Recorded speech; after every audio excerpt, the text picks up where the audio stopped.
Okay, you're listening to and watching the Fat Bidin Minute Man with me, Aizil, and I'm assuming Zan Azli. Yes. This week we're gonna catch up on things you need to know about Watson Nyambek in under a minute. Yes.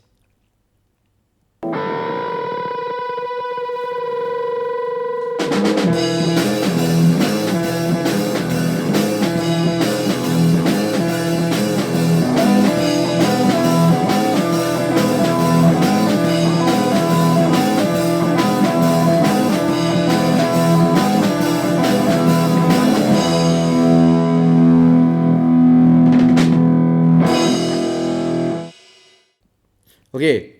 So Watson Nyambek has made the news. Yeah, in case you don't know who he is, he's a very popular sprinter. The Flying Dayak. Everybody knows who Watson Nyambek is. Yeah. Even though it's been so long since he retired from the sport. Yeah. But he made the news because he was declared a bankrupt recently. Yeah. Because he cannot pay the bank loan that he took to help pay for his father's medical bills. His late father's medical bills. Yeah. The father passed away 2 years ago. Which is something that people can I think like I myself also can sympathize with better than Allen Iverson being bankrupt. Oh, Allen Iverson was declared bankrupt?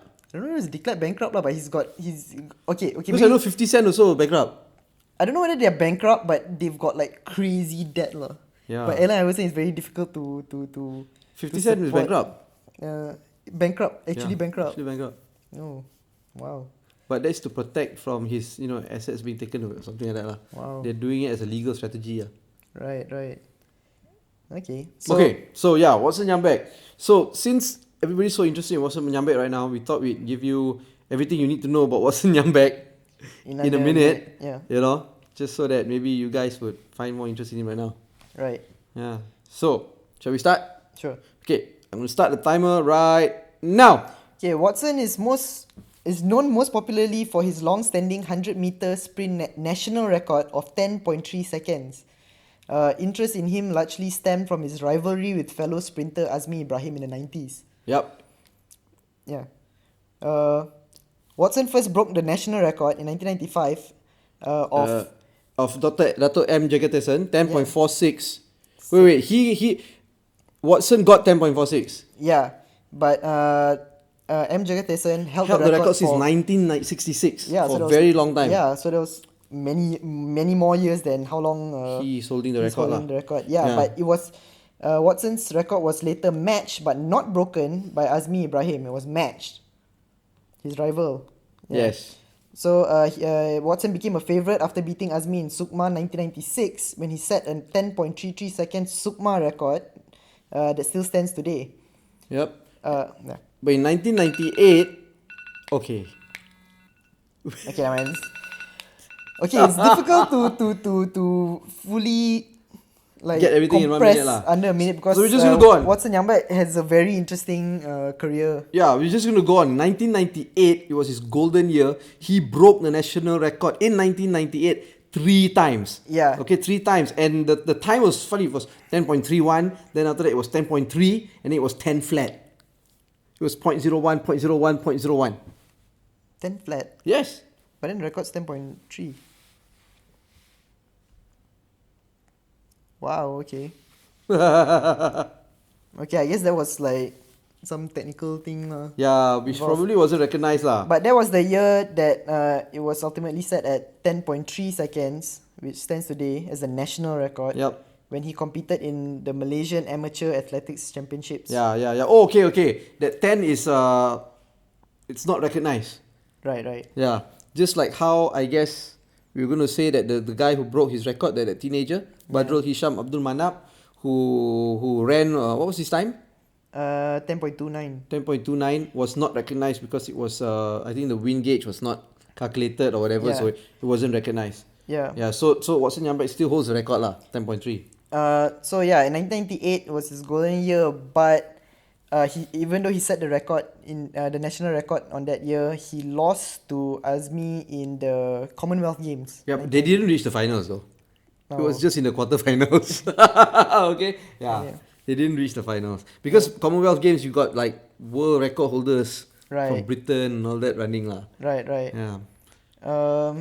He's employed by the Sarawak Sports Council. He's an athletic coach. He's an athletics coach in his hometown of Miri. Mm-hmm.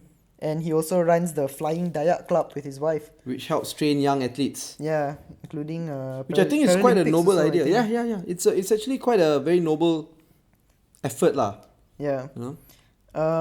But like since the story he was unhappy with the news of his bankruptcy being publicized Yeah. so widely. Because he didn't want sympathy. Yeah. And I know that he said that he was trying to supplement his income by selling fruits. You know, and going around the country giving talks and clinics, running clinics and athletic clinics and all that. Yeah. Pretty sad lah to hear that, you know. Yeah, but that's the kind of sympathy he's trying to avoid lah. Yeah, he didn't want that sympathy lah, which now everybody's feeling sad for. Yeah, but people he's starting to get support from like their government officials who say they'll try to help him out. I think Which I think is Sarawak right. Chief Minister. I think it's right. It's something right to do for somebody of his stature, of what he's done for the country and all that, you know. Yeah, for the sport in the country. I don't mind taxpayers' money going to help him actually. Yeah. Yeah. Speaking, you were mentioning about Badrul Hisham, right? Yeah. Okay, so Badrul Hisham, technically, Beat his record lah. beat his record But technically did not lah. by 0.01 seconds. Yes. The technicality that made it that nullified that record was because there was no wind gauge on the track. Because the wind gauge determines like advantage that sprinters get due to the wind direction. But Watson actually showed he was actually excited that this teenager, I think it was like 17 at the time. Yeah, he was 17 or 18 at that time. Yeah. Imagine his potential. Yeah, that was just like last year, I think. Yeah. End of last year. So Watson Nyambek is really supportive of this guy and hopes that he gets the best training. Yeah. You know, and he wants Badrul to actually beat his record. Yeah, he's saying like the Sukma record still stands until now. So this year is Sukma in Sarawak. It would be nice if it was broken then. Yeah, so he wants to see Badrul Hisham actually break his record. I mean, I've never really National in Sukma. I've never really met Watson Nyambek, but from everything that I've gathered, he seems like a very nice guy. He's super cool lah. Like well, in the 90s lah, like the only name that I know in sports at the time was Watson Nyambek. Well, Azmi Ibrahim was there, his rival. You know, Azmi Ibrahim was caught for doping. Really? Yeah, he was banned like for 4 years. Wow. Yeah, but this was before 1990. It was like 1996. And when he came back, right, and he was still rivalry, he came back after the ban.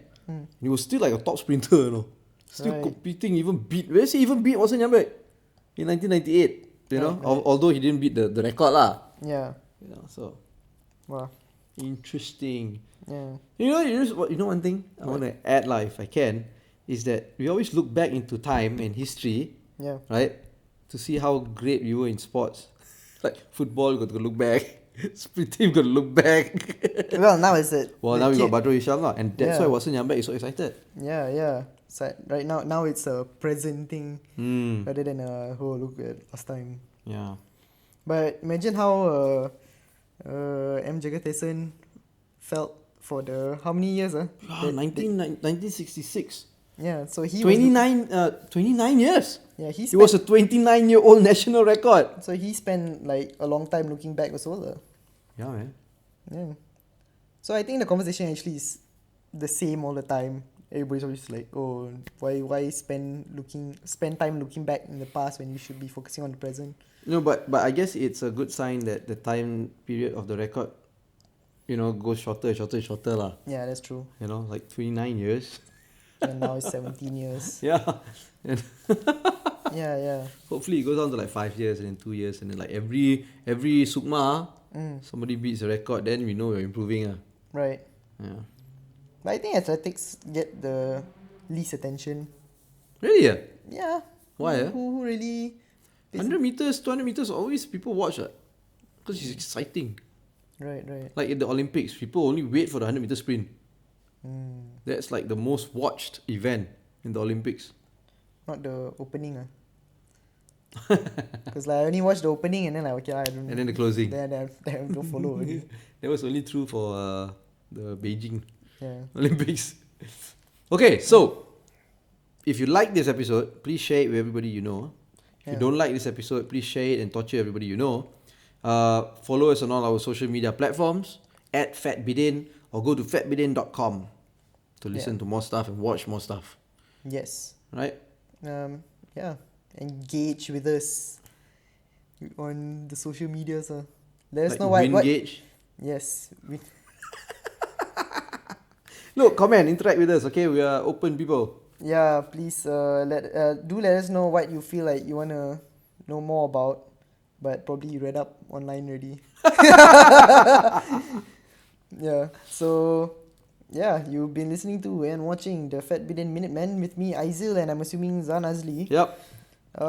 See you guys next week. Bye. Bye.